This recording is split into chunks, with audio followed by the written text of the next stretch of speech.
The 45-day trade wars, a whirlwind of tariffs, chaos, and memes that shook the world. Spring 2025.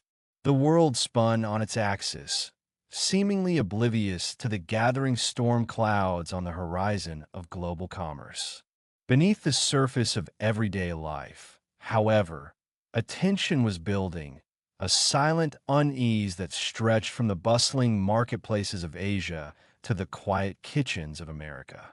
The tariff war, a protracted standoff between the economic powerhouses of the United States and China, had already begun to leave its mark, a subtle inflation here, a delayed shipment there. But what the coming weeks would unleash was far beyond a gentle drizzle. It was a 45-day whirlwind of unprecedented tariffs, head-spinning chaos, and the darkly humorous coping mechanisms of a world suddenly grappling with a new economic reality, all documented in real time through the ubiquitous lens of the internet. This is the story of that tempest, a fictional account told through the lens of individual lives caught in its swirling vortex. We'll meet Emily, a mother in Minnesota suddenly confronted with the impossible math of feeding her family, and Kenji, a craftsman in Osaka, watching decades of steady work teeter on the brink. Their experiences, though personal, are echoes of millions around the globe, each navigating the rising tides of a trade war waged not with bullets, but with percentages and pronouncements.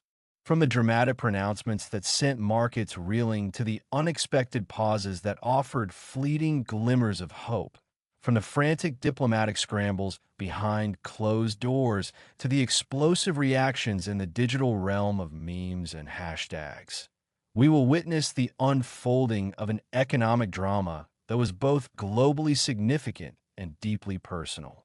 Join us as we delve into the 45 days that shook the world in the spring of 2025, a period where the fate of international trade hangs precariously in the balance. And the most potent weapons in the arsenal are often a well-crafted tweet or a sharply satirical meme.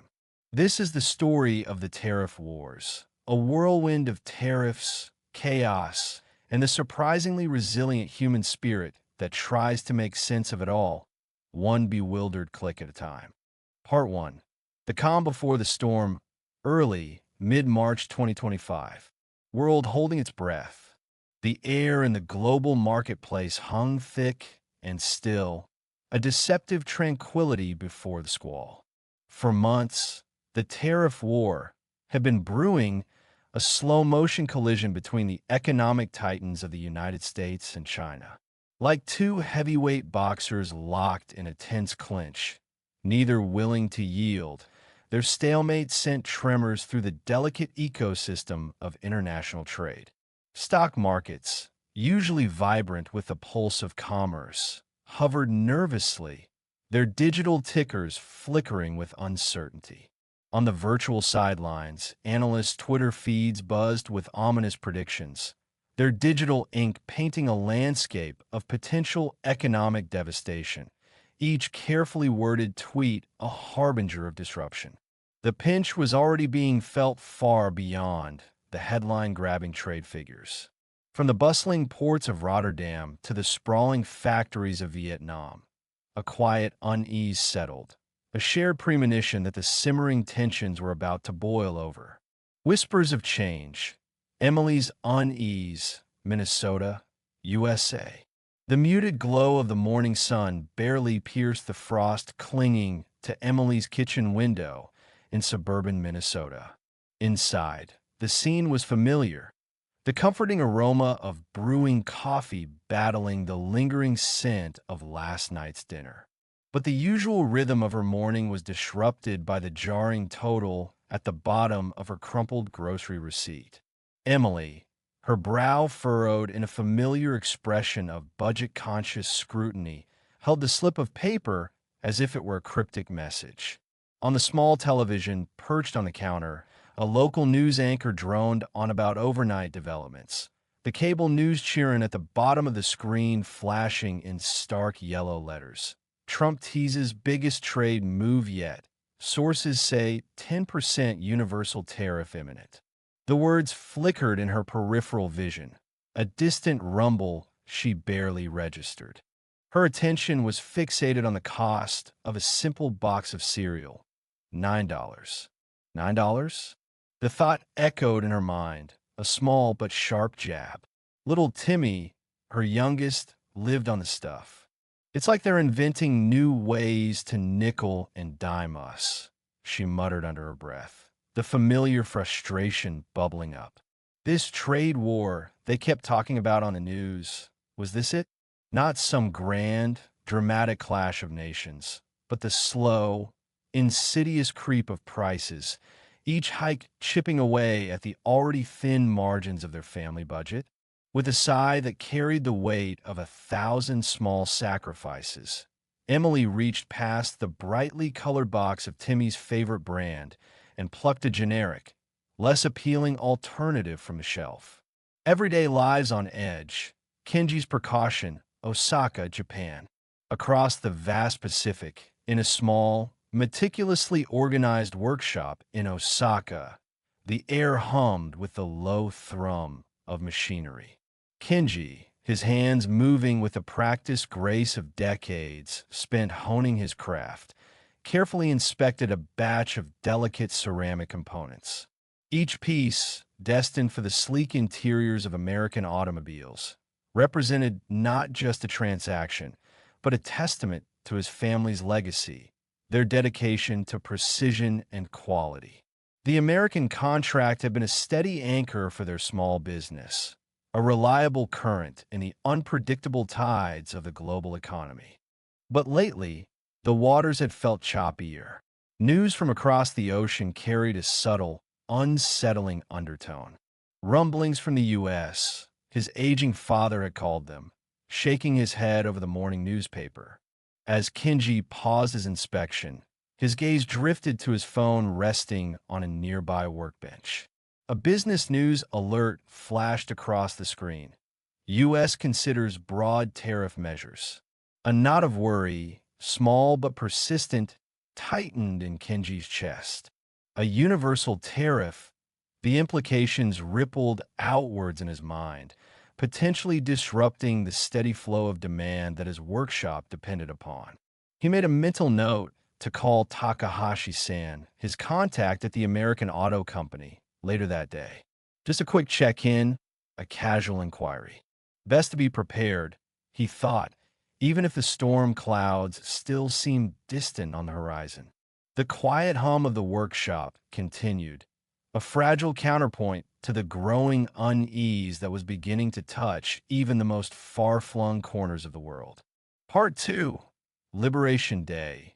The whirlwind begins, April 2nd, 2025. Trump's thunderclap.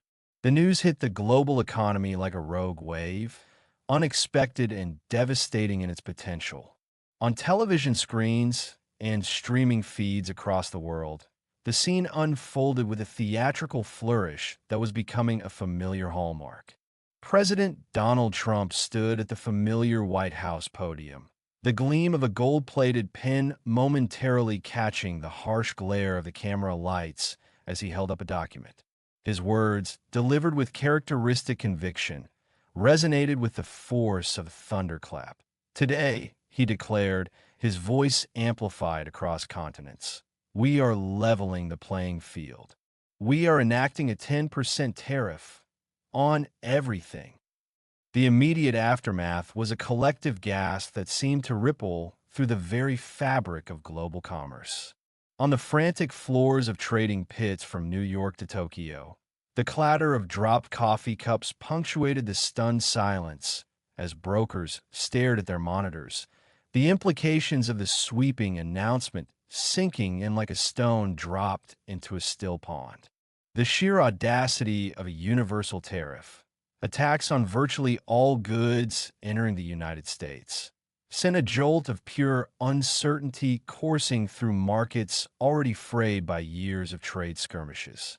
And then came the kicker, the rhetorical flourish that sent another shudder through the world. And if they don't play nice, Trump continued, a steely glint in his eye. We'll match their tariffs plus interest. The threat hung heavy in the air, a promise of further escalation that painted a grim picture of the future of international trade. In her small Minnesota kitchen, the news report playing on her phone cut through Emily's morning routine. Everything, the single word echoed in her mind, laced with disbelief and a growing sense of dread. Seriously? How are we supposed to afford anything? The price of cereal had been a shock. The idea that everything, from the coffee she sipped to the shoes her kids wore, was about to become more expensive felt like a punch to the gut. Thousands of miles away in his Osaka workshop, Kenji's focused concentration shattered as his phone buzzed with a flurry of urgent notifications. The headline blared across the screen. US imposes 10% universal tariff. A cold dread washed over him. This is it.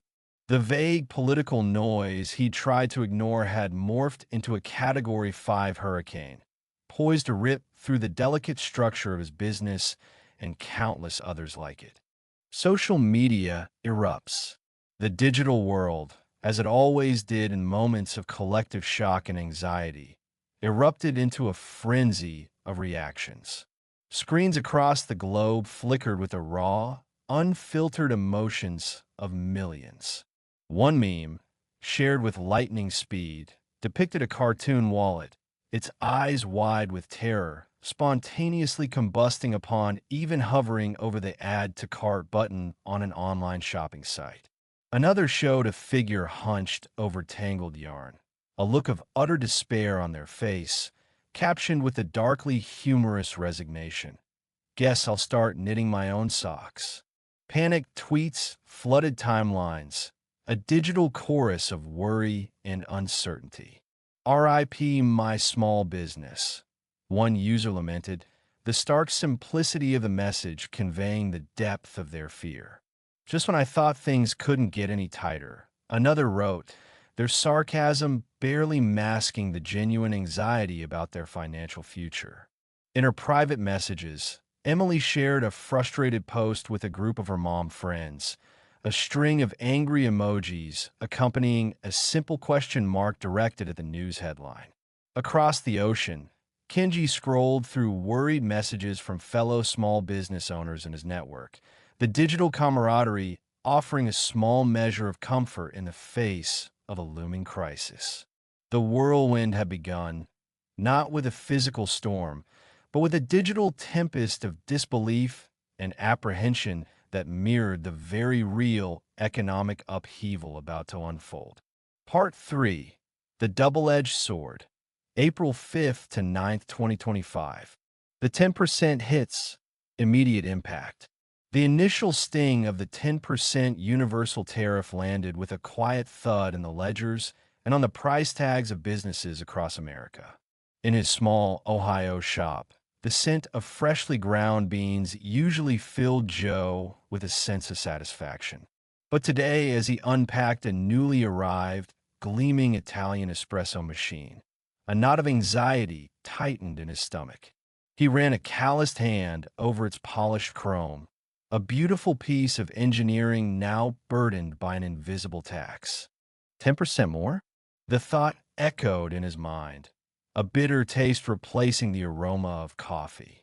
My margins were already razor thin, squeezed tighter than a dime. Do I raise prices and risk losing the regulars, the folks who are already whispering about rising costs at the gas pump and the grocery store? Or do I just absorb it, eat the extra expense? How long can a small guy like me keep doing that before the whole thing just collapses? A wave of despair, dark and heavy like the dregs of a forgotten brew, washed over him. The gleaming machine suddenly seemed less like a promise of good coffee and more like a symbol of an uncertain future.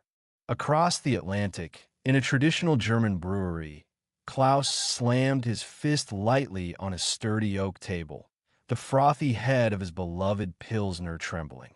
News of the American tariffs had just crackled across the radio. He could almost picture the American consumers, their thirst for authentic German beer now potentially quenched by a higher price tag.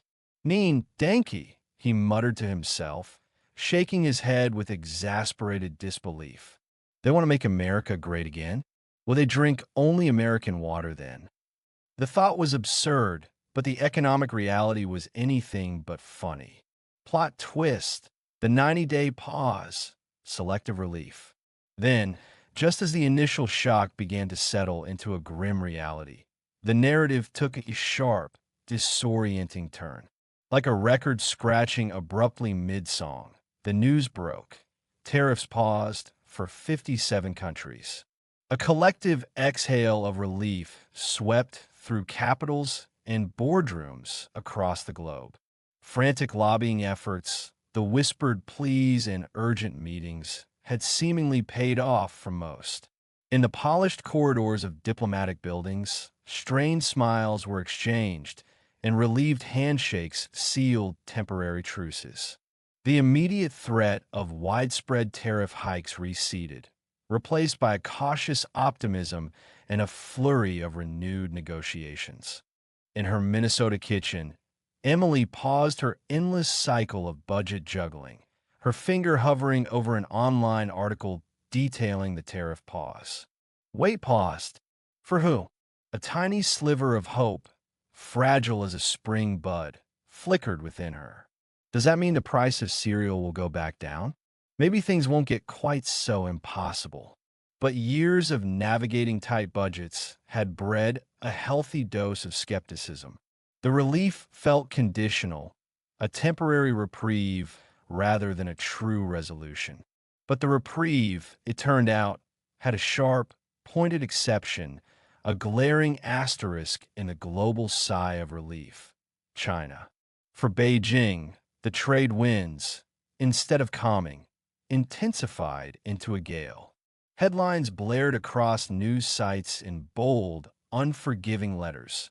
Beijing hit hard. Tariffs jumped to 25%. The economic battlefield, already tense and uneven, had just tilted dramatically. The stakes had been raised, and the chasm between the two economic giants seemed to widen with every percentage point. Thousands of miles away, in his Osaka workshop, Kenji's hand tightened around his phone as he read the updated news. 25%? On top of everything else? His breath hitched in his throat. This could be catastrophic. The steady hum of his machinery suddenly sounded fragile, vulnerable. He could almost feel the tightening grip on his business, on his family's future. He clutched the phone, his knuckles white, the weight of the escalating trade war pressing down on him with crushing force. The pause that had offered a glimmer of hope to so many felt like a cruel twist of the knife for those caught in the eye of the storm. Part 4. The Global Scramble, late April 2025. Zero-day countdown, desperate measures. The announcement of a 90-day pause for most nations ignited a frantic flurry of diplomatic activity. The world's trade representatives, suddenly granted a temporary stay of execution, plunged into a whirlwind of negotiations. The next few weeks became a blur of late-night video calls and hastily arranged summits. In sterile conference rooms and dimly lit hotel lobbies across the globe, sleep-deprived officials, fueled by lukewarm coffee and sheer desperation, hunched over laptops, the glow of their screens illuminating their weary faces. Deals were drafted in hurried strokes, clauses argued over with painstaking precision, and then, more often than not, redrafted again as new demands emerged and old compromises crumbled. The digital clock of the 90-day reprieve ticked relentlessly downwards, the pressure mounting with each passing hour, each missed deadline a step closer to the precipice of renewed tariff chaos. Amidst the high-stakes poker game of international trade, moments of unintended levity, rare as a sunny day in a downpour, occasionally surfaced. A frazzled Swiss delegate, juggling time zones and the intricacies of agricultural subsidies, accidentally sent an email meant for his internal team. A passionate, all caps plea: please don't tariff our chocolate, to the entire international negotiating group. The digital faux pas, initially met with stunned silence, soon dissolved into nervous laughter, a brief, shared human moment in the otherwise tense and unforgiving atmosphere. China digs in, retaliation and resistance.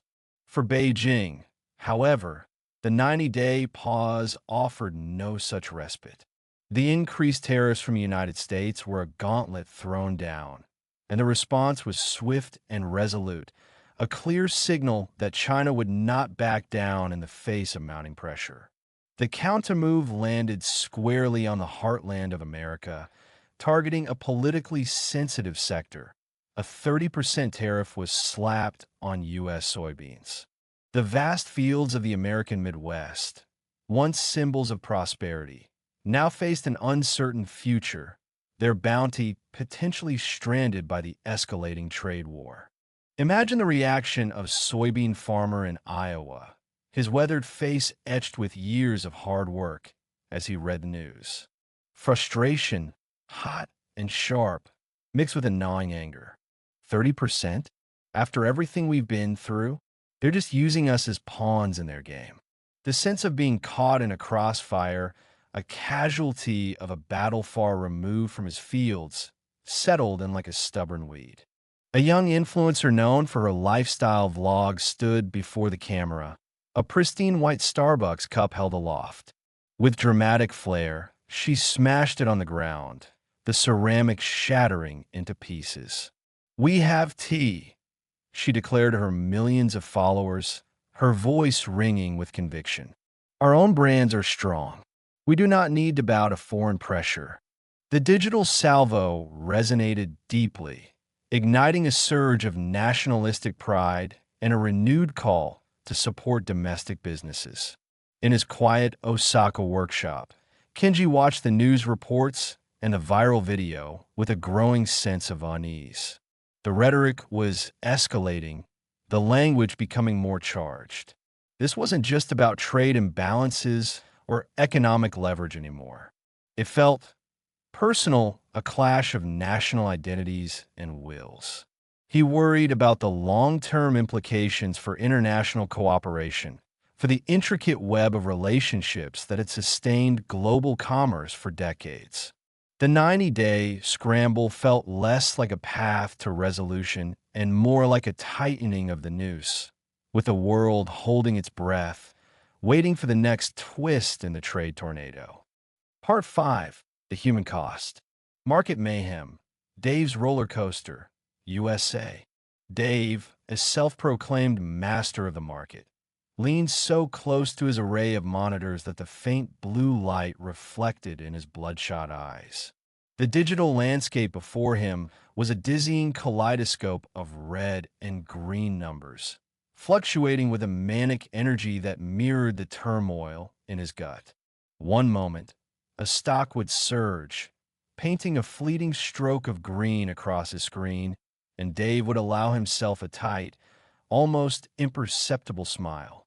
The next, a sharp downturn would slash through his portfolio in angry red lines, and his jaw would clench. Up, down, sideways. This market's doing the Macarena like crazy, he thought, his internal monologue a frantic counterpoint to the relentless data stream. One minute, I'm feeling like a real genius, ready to buy that vintage Mustang I've always wanted. The next, my retirement fund is tap dancing off a high cliff. All this tariff talk, the endless pronouncements and counter-pronouncements, felt less like strategic economic policy and more like someone randomly throwing a wrench into the whole machine, sending gears spinning wildly out of control. He reached for his lukewarm coffee, the bitter taste doing little to soothe the churning anxiety in his stomach. The thrill of the trade had been replaced by a gnawing unease, a constant awareness that fortunes could vanish with the next headline. Shadow of recession, whispers of worry global. The confident pronouncements of politicians, once delivered with unwavering certainty, began to be drowned out by the more sober, increasingly concerned voices of economists. Their analyses, once couched in dry, academic language, now carried a chilling undertone, their charts and graphs pointing towards a potentially bleak future. This could get very bad, or even worse. One prominent economist declared on a morning news show, his brow furrowed with genuine concern as he gestured toward a complex diagram illustrating declining global trade volumes. Online forums, once bastions of optimistic investment strategies, buzzed with similar anxieties. The once ubiquitous predictions of steady growth and robust profits were replaced by cautious warnings. The digital ink now sketching scenarios of recession and widespread economic hardship. The shadow of a potential global slowdown loomed large, cast by the unpredictable winds of the tariff war. Everyday inflation. Emily's breaking point, USA? Back in the fluorescent glare of the supermarket aisle, Emily stared at the price tag for her usual brand of cereal as if it were an alien artifact. $12. The numbers seemed to mock her, a stark symbol of the relentless erosion of her family's purchasing power. $12? The internal question was laced with a potent mix of disbelief and simmering anger. For glorified puffed wheat? This is unbelievable. A wave of frustration, sharp and hot, mixed with the persistent undercurrent of worry that had become her constant companion. She glanced down at the generic ODOS in her cart, their bland packaging a testament to their affordability. Fine, she thought grimly, a spark of defiance igniting within her weariness. But if this tastes like regret for breakfast, someone in corporate is getting a very strong letter. Mark my words, the small act of choosing the cheaper cereal felt less like a sensible budget decision and more like a surrender in a war she hadn't started. Boeing's woes, Kenji's concern Japan. Miles away, in the hushed quiet of his Osaka workshop, Kenji's eyes scanned a news article on his phone. The headline, stark and unforgiving, announced significant order cancellations for Boeing from China. The accompanying image, stark in its visual impact, showed rows upon rows of unpainted 787 aircraft sitting idle on the tarmac in Seattle, their usually vibrant silver bodies dull and lifeless. Boeing a giant, Kenji thought, a knot of unease tightening in his chest. If a behemoth like that is feeling the pinch this badly, what chance do smaller businesses like mine have? The intricate web of global trade, the interconnectedness he had always relied upon, now felt fragile, like a spider web caught in a strong wind. When one part shakes violently, the whole thing vibrates. A growing sense of foreboding settled over him, a chilling premonition about the uncertain future of global trade and the potential domino effect on businesses like his, thousands of miles removed from the initial blast of the tariff war. Part 6, the social media soap opera. Hashtag Hell's Cape, digital reactions, global.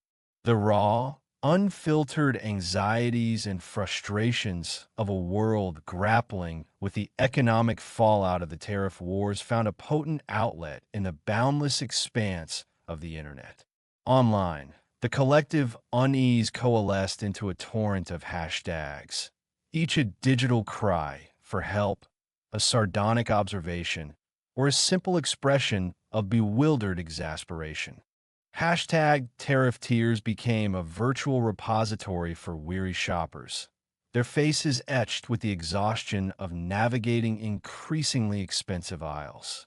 Selfies, often blurry and punctuated by watery eyes, depicted individuals holding up dramatically overpriced everyday items, a single head of lettuce costing a small fortune, a box of diapers that seemed to have doubled in price overnight.